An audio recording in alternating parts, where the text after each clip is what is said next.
Captain Alex Rodriguez stood on the bridge of the Earth Defense Force ship and stared at the view screen, his dark eyes fixed on the strange object that had appeared at the edge of the solar system. After 15 years of service, he thought, he had seen it all. He was wrong.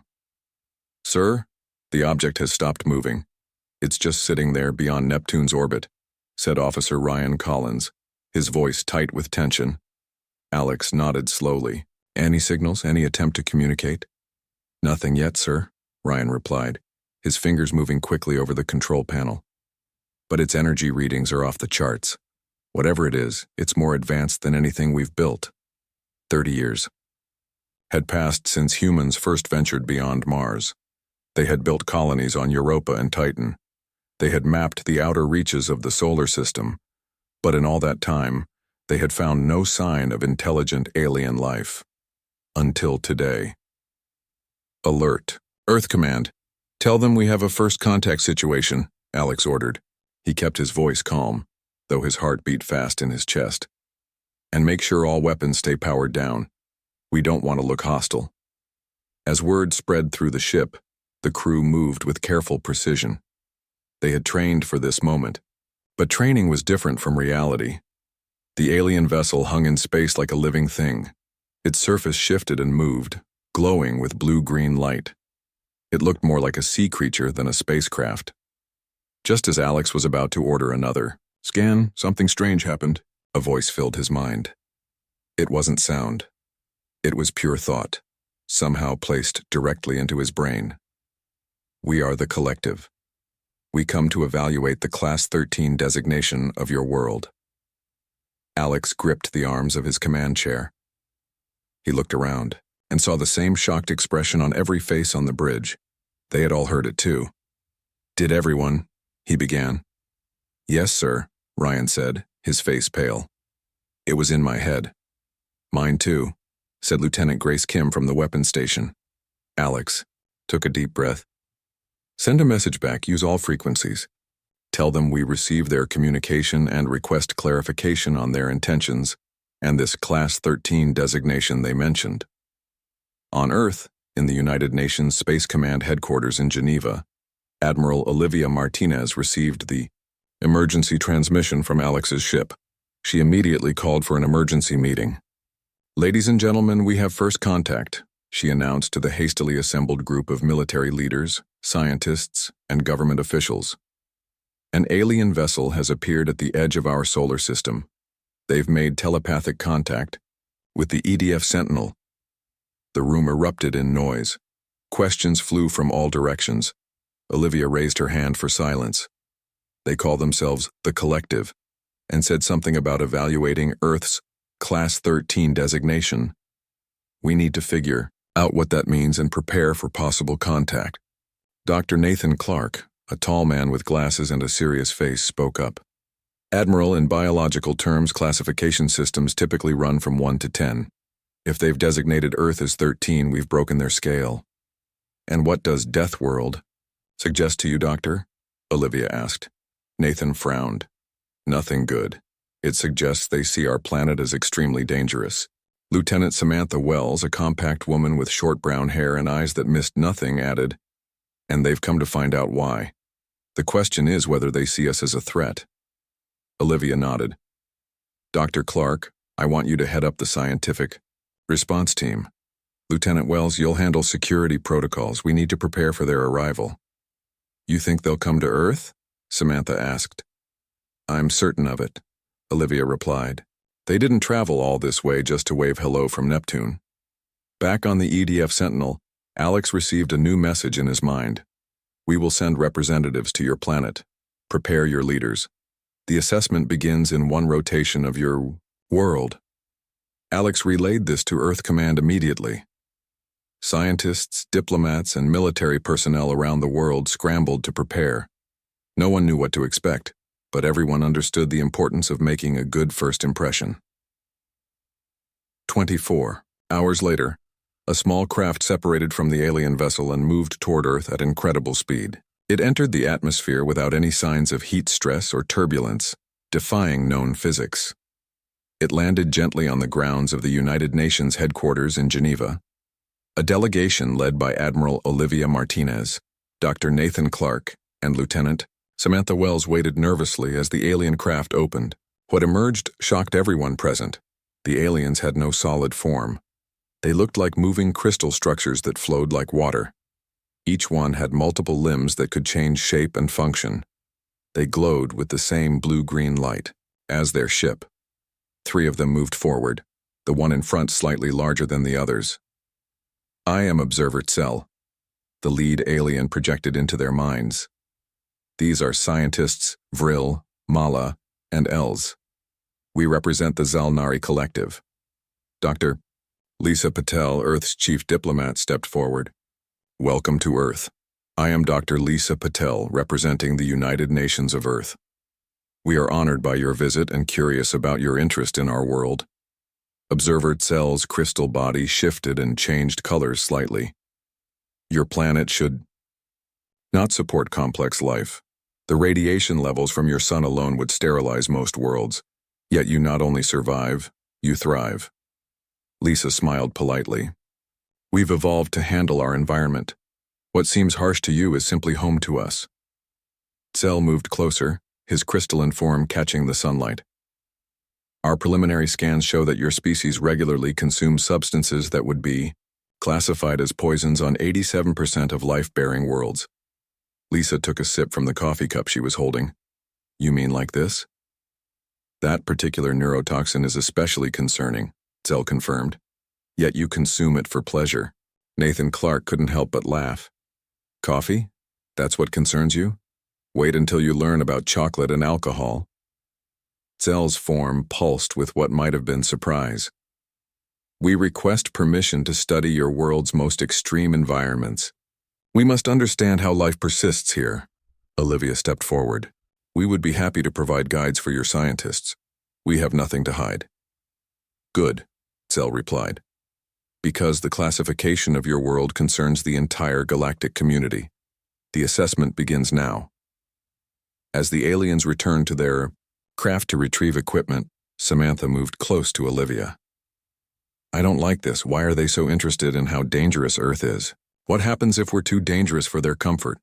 Olivia watched the aliens with careful eyes. "That's exactly what we need to find out, and quickly." The first contact between humanity and the Zalnari Collective had begun, and with it, Earth would finally learn why their home was feared throughout the galaxy as a Class 13 death world. The next morning, 3 teams prepared to take the alien scientists to different parts of Earth. The aliens had chosen 3 extreme environments to study: Antarctica, the Amazon rainforest, and Death Valley. Each alien would be guided by a human, expert familiar with these harsh places. John Ramirez checked his cold weather gear one last time. At 45 years old, he had spent half his life exploring the frozen continent of Antarctica. His dark beard was streaked with gray, and his face was weathered from years in the harsh polar winds. Today would be different from any expedition he had led before.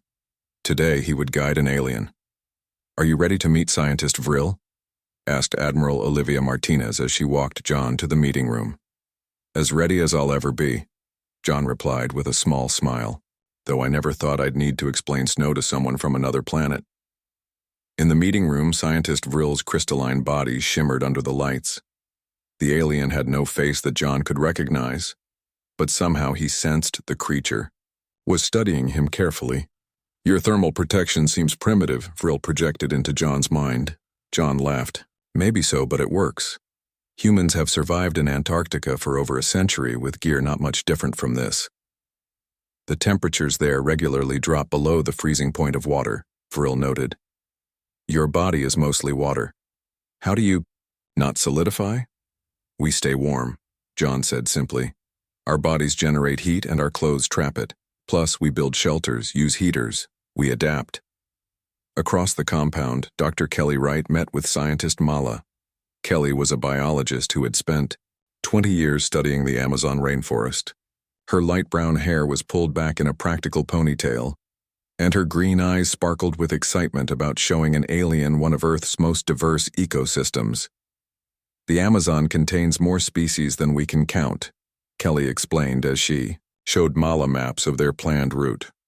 "New plants and animals are discovered there every year. Our data suggests the humidity levels are nearly at saturation, Mala communicated, and the density of organic matter is extreme. How do you prevent microbial overgrowth on your skin? Kelly blinked in surprise. We wash. We use clothing that breathes. Sometimes we get fungal infections anyway, but we have treatments. You allow fungi to grow on your bodies? Mala's crystal form flickered with what Kelly interpreted as disgust. Not by choice, Kelly said with a laugh. But it happens. Life on Earth is persistent. In another room, Marine veteran Frank Hudson prepared to guide scientist Els through Death Valley. Frank was 50, with a shaved head and muscles hardened from years of military service, followed by work as a desert survival expert. He had fought in wars and survived the world's most extreme environments. But explaining Death Valley to an alien would be a new challenge. In summer, ground temperatures can reach 200 degrees Fahrenheit, Frank explained. Air temperature hovers around 120, almost no water. High salt content in what little water exists. Intense solar radiation. And yet, your species voluntarily visits this place? Els asked, the alien's mental voice carrying a tone of disbelief. Frank nodded. Some people even live near there. Humans are curious. We like to push limits. Observer Tsel met with Dr. Lisa Patel, Admiral Olivia Martinez, and Dr. Nathan Clark to discuss the scientific expedition. Your guides have been instructed to show our scientists everything? Tsel asked. Absolutely, Lisa confirmed. We have nothing to hide, though I'm still curious why our planet's harsh conditions are of such interest to your people. Azel's crystalline body shifted colors slightly. The galaxy contains millions of inhabited worlds. We have a classification system for them all. Class 1 worlds are paradise planets, perfect temperature, low radiation, abundant resources, minimal environmental hazards. And Earth is Class 13? Nathan asked. How high does the scale go? It was designed to end at 10, Tsel replied. Your world broke our scale. Olivia leaned forward. What exactly makes Earth so extreme? Everything, Tsel said simply. Your gravity is higher than 65% of inhabited worlds. Your oxygen levels would be toxic to many species. Your temperature swings from freezing to boiling depending on location and season. Your oceans cover most of your planet with corrosive salt water. Your world experiences regular tectonic activity, extreme weather events, and constant exposure to radiation from your sun. That's just normal for us, Lisa said with a shrug. Exactly. Tsel's mental voice carried what felt like awe. And that is why we must study you.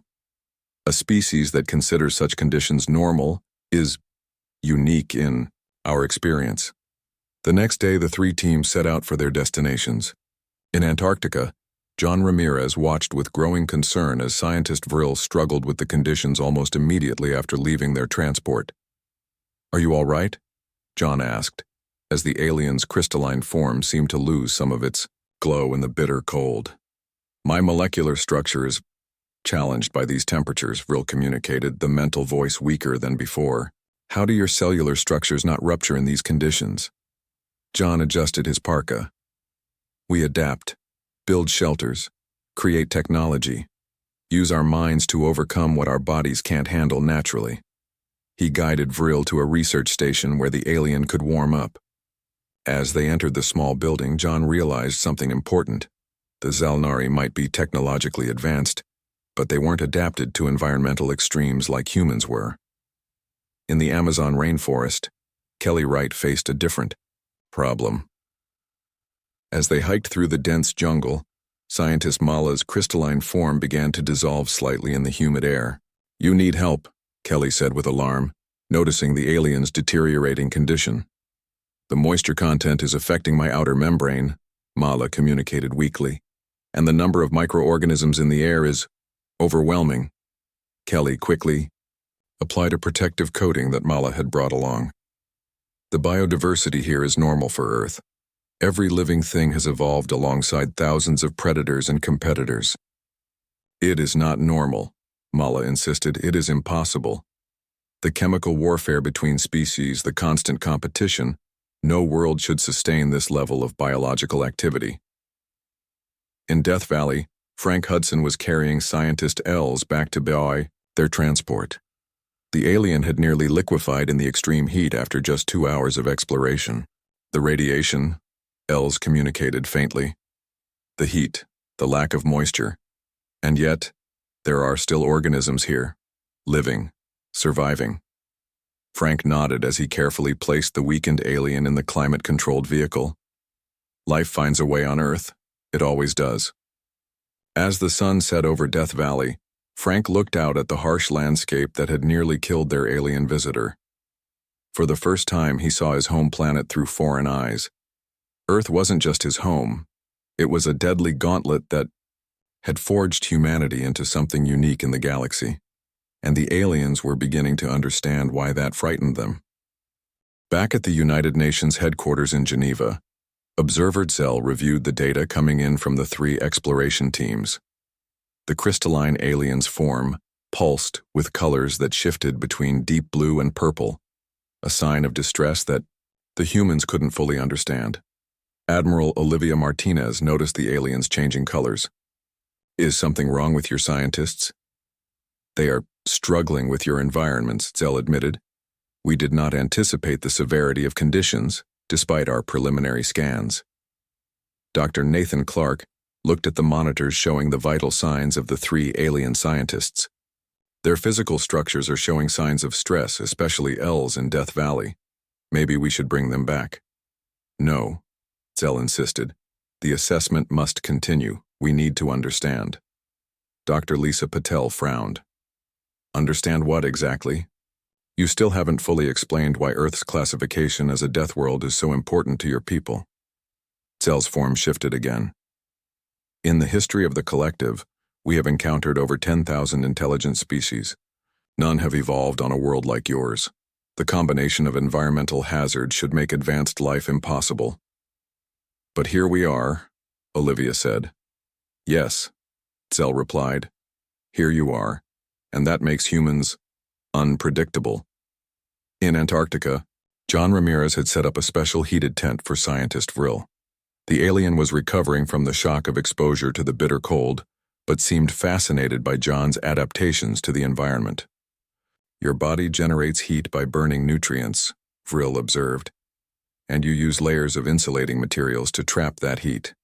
Simple, but effective." John nodded as he poured hot coffee from a thermos. "Humans have been using these techniques for thousands of years. Our ancestors survived ice ages with much more primitive gear than what I'm wearing." "Ice ages?" Vril's mental voice carried surprise. "Your planet undergoes periodic global freezing, and your species survived this?" "Multiple times," John confirmed, sipping his coffee. "We're adaptable. When conditions change, we change with them." Vril's crystal structure seemed to vibrate with what John interpreted as deep thought. "The collective has existed for 50,000 of your years. In that time, we have engineered our environments to be perfect, stable. We have not needed to adapt." John smiled. "That sounds nice, but I'm not sure that would work for humans. We get restless without challenges." In the Amazon rainforest, Kelly Wright was taking samples of plants while scientist Mala observed from under a protective field that kept the humidity away from the alien's sensitive form. "This plant produces compounds that would kill most mammals," Kelly explained, carefully handling a bright flowering vine. "But local people have learned to extract just enough of the toxin to use as medicine." "You use poisons as medicine?" Mala asked, the mental voice carrying disbelief. Kelly nodded. "Many of our most important medicines come from plants and fungi that evolved to be toxic. We learn to use small amounts to help rather than harm. It's all about dosage." Mala's crystal structure dimmed slightly. "On our worlds, we eliminated all toxic substances millennia ago. Our environments are completely safe." "That sounds boring," Kelly replied with a smile. "Earth's dangers drove our evolution. Without threats, we might never have developed our intelligence, our creativity." "An interesting perspective," Mala communicated, "but troubling."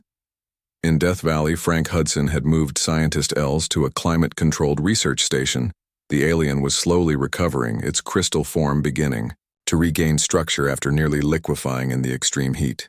I have never experienced such conditions, Els communicated weakly.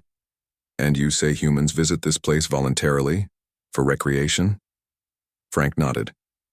Death Valley National Park gets over 1 million visitors each year.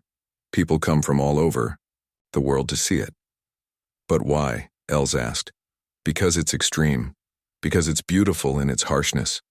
Because conquering difficult environments is something humans enjoy. Frank shrugged. It's hard to explain. Your species finds pleasure in danger. Els's mental voice carried what felt like concern. Sometimes, Frank admitted. Not all of us. But many humans seek out challenges. It's how we test ourselves. How we grow stronger. Els was silent for a long moment. This explains much about why your world is classified as it is. Back in Geneva, the monitoring equipment suddenly began to show alarming readings from the alien mothership in orbit. Observer Cell's crystal form flashed with bright red pulses. What's happening? Olivia asked, alarmed by the alien's reaction. Our ship is experiencing difficulty, Cell communicated. The mental voice strained. Something is affecting its neural pathways. Nathan moved to the monitors, studying the readings. Your ship has neural pathways? Is it alive? In a sense, Cell admitted. Our vessels are partly biological, partly technological. They are grown, not built. Lisa stepped closer. Can we help? What's wrong with it? Cell's form dimmed. Something from your world has contaminated our ship. A life form we did not detect. It is spreading through the ship's systems, consuming the living metal. A life form? Nathan asked. Like a bacteria? A virus? We are not certain, Cell replied. But it came back with scientist Mala from the rainforest. Our sterilization protocols failed. Olivia immediately moved to the communication station. We need to recall all the exploration teams immediately, and we need to send a team to your ship to help. You would help us? Cell asked, surprise evident in the mental voice. Of course, Lisa said. Whatever is affecting your ship came from our planet. We deal with invasive species all the time. We know how to handle them. Cell seemed to consider this. We have never encountered a life form that could overcome our sterilization technology. Your world's organisms are exceptionally aggressive. Adaptable, Nathan corrected.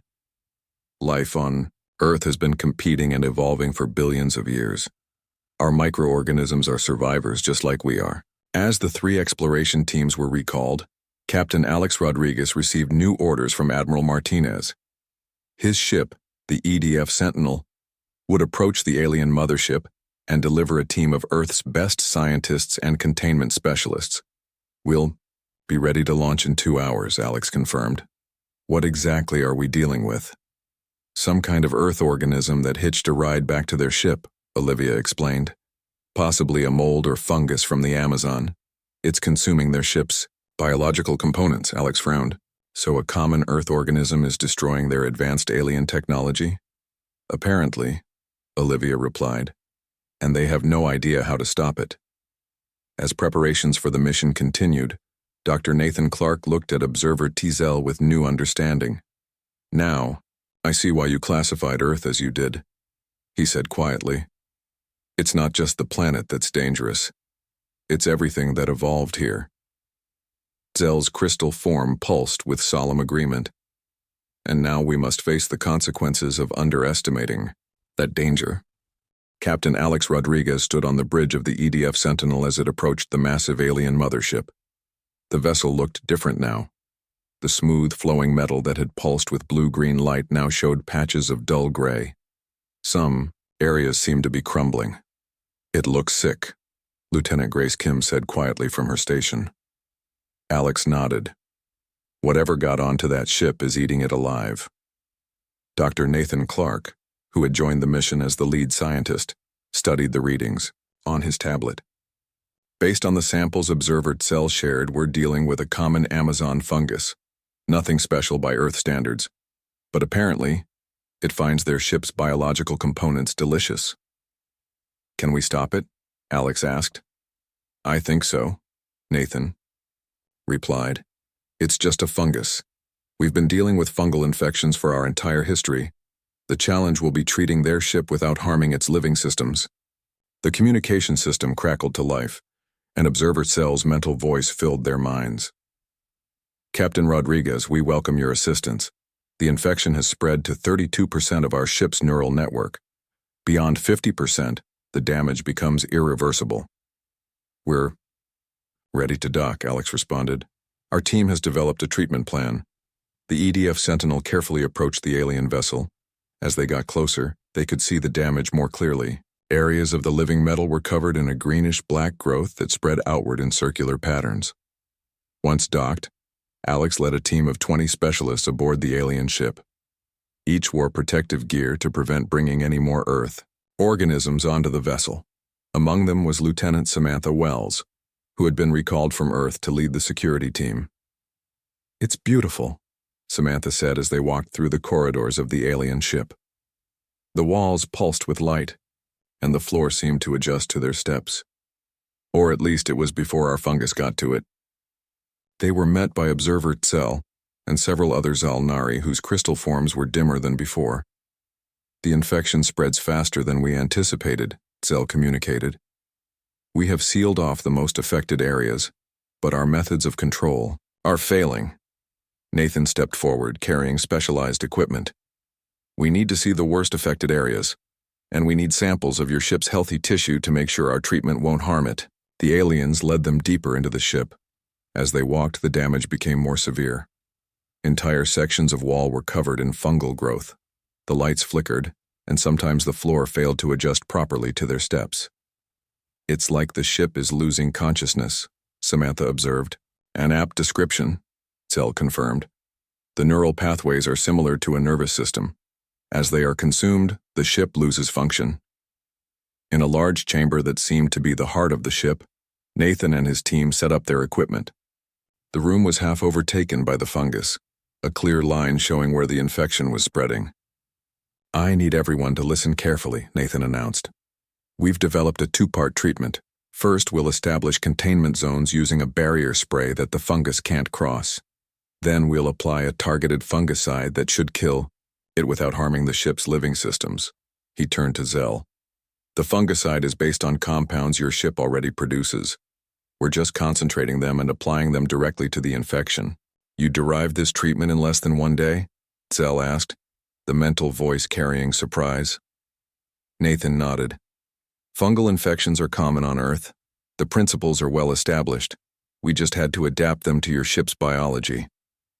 Which we understand better than you might expect, added Dr. Kelly Wright, who had joined them from the Amazon expedition. Your ship's neural pathways are similar to some Earth organisms, particularly certain coral and fungal networks. The human team spread out through the ship, working in pairs to establish containment zones. Samantha and a Marine named Joe Diaz took the most heavily damaged section. It's worse here, Samantha called over her radio. The fungus is growing faster. And there's something else. The ship seems to be trying to fight back. Nathan rushed to their location. What he found confirmed Samantha's observation. At the Horacio edges of the infection, the ship's living metal was producing a thick, clear substance that slowed the fungal growth. It's an immune response, Nathan realized. The ship is learning to defend itself. Can we use that? Alex asked, joining them. Nathan's eyes lit up. Absolutely. If we can isolate that compound and enhance it, we can help the ship fight off the infection naturally. For the next 24 hours, the human team worked tirelessly. They established containment zones that stopped the fungus from spreading to new areas. They applied the fungicide to kill active growth, and they helped the ship enhance its natural defenses. Observer Cell and the other Zalnari watched with growing amazement as the humans moved with confidence and precision. Your species has experience with such crises? Cell asked Alex as they observed Nathan directing the treatment in a heavily infected area. Constantly, Alex replied.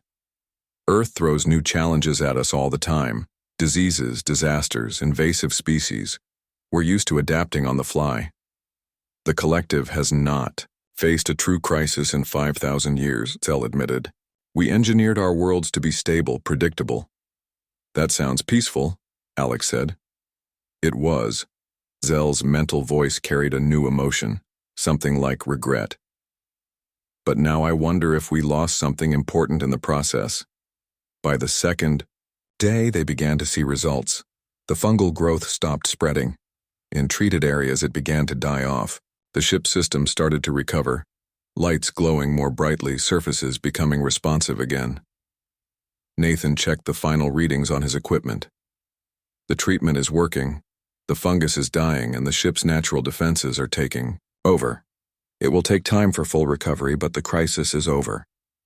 The Zelnari gathered around the human team. Their crystal forms now pulsed with bright colors that seemed to indicate positive emotions. You have saved our vessel, Zell communicated. A vessel that represents the pinnacle of our technology. Yet it was nearly destroyed by a simple organism from your world. Life on Earth has been competing for billions of years, Kelly explained. Our organisms are incredibly resilient and opportunistic. They find ways to survive and thrive in any condition, like humans themselves, Zell observed. Alex nodded. We're just another Earth species when you get down to it, shaped by the same evolutionary pressures as everything else on our planet. As the human team prepared to return to their ship, Zell requested a private conversation with Alex, Nathan, and Samantha. The Class 13 designation of your world requires context, the alien communicated.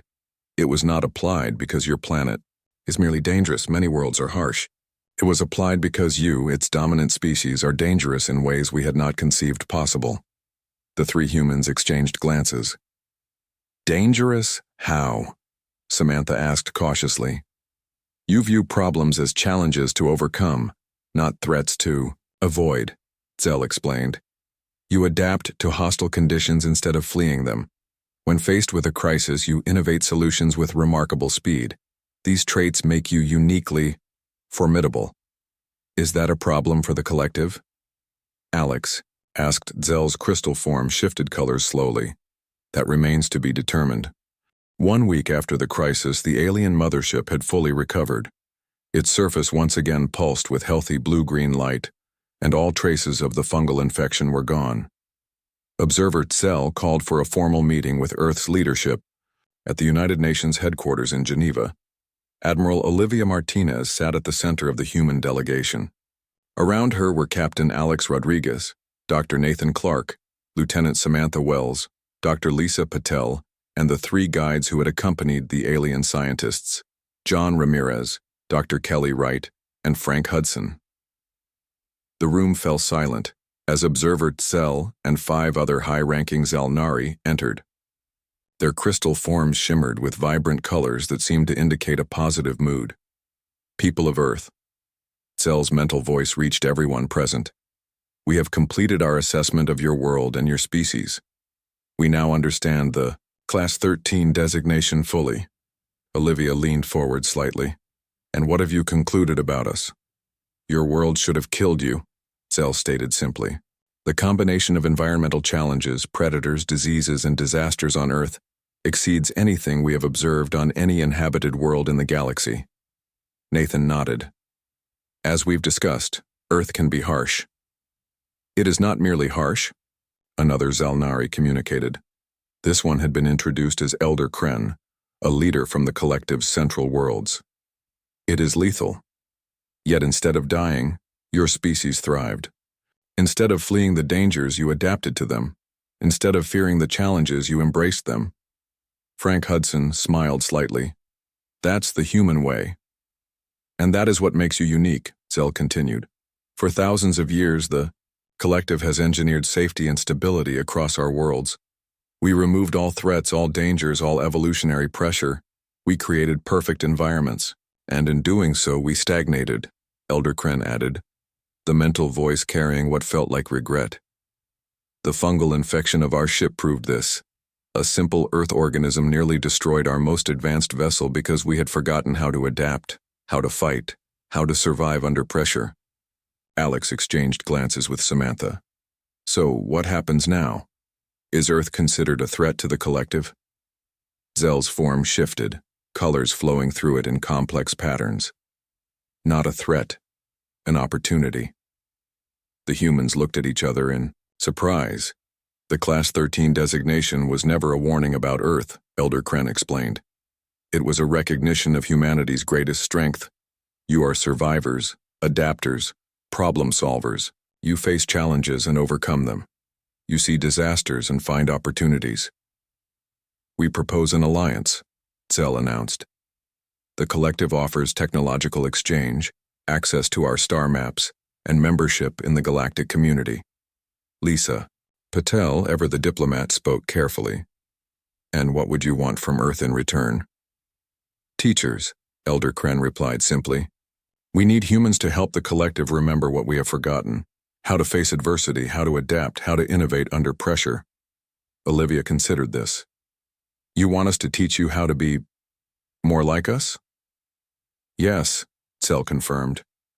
The galaxy is not the safe, controlled environment we tried to make it. There are threats beyond the collective's borders, challenges we are not prepared to face. Dr. Kelly Wright smiled. So you want us Deathworlders to toughen you up a bit? Crude but accurate summary, Elder Kren acknowledged, the mental voice carrying something like humor. The human delegation requested time to discuss the proposal privately. As they talked among themselves, John Ramirez voiced what many were thinking. They're afraid of us, he said quietly. They see what we can do, how we think, and it scares them.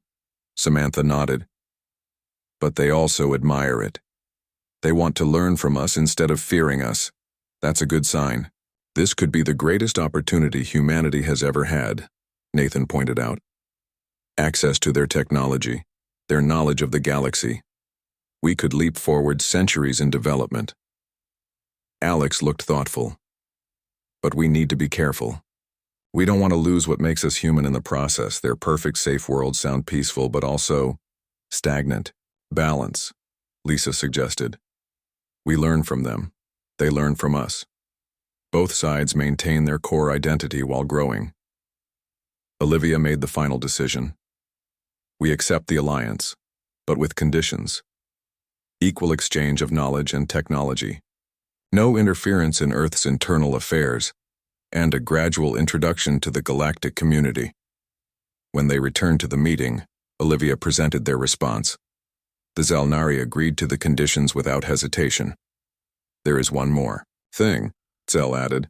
We wish to establish a cultural exchange program. Zalnari representatives will live on Earth to study your adaptability firsthand, and human teachers will visit collective worlds to help us rediscover our lost resilience. We'll need volunteers, Olivia said, looking around at her team. To no one's surprise, John, Kelly, and Frank were the first to raise their hands. I'd like to see these perfect worlds of yours, John said with a smile, though I might miss Antarctica's blizzards. Elder Kren's crystal form flickered.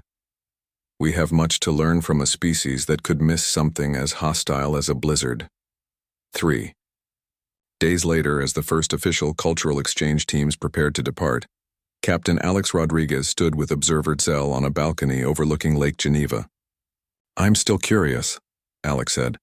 If your classification system was designed to end at 10, why classify Earth specifically as 13? Why not just call it an off-the-scale world? Zell's form shifted colors slowly.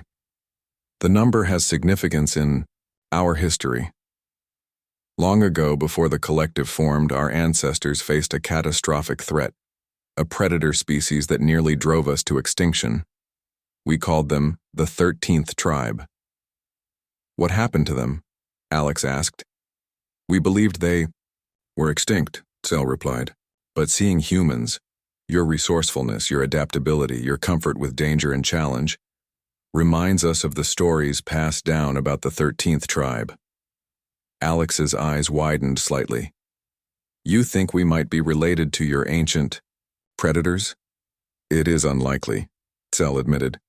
But the parallels are noteworthy.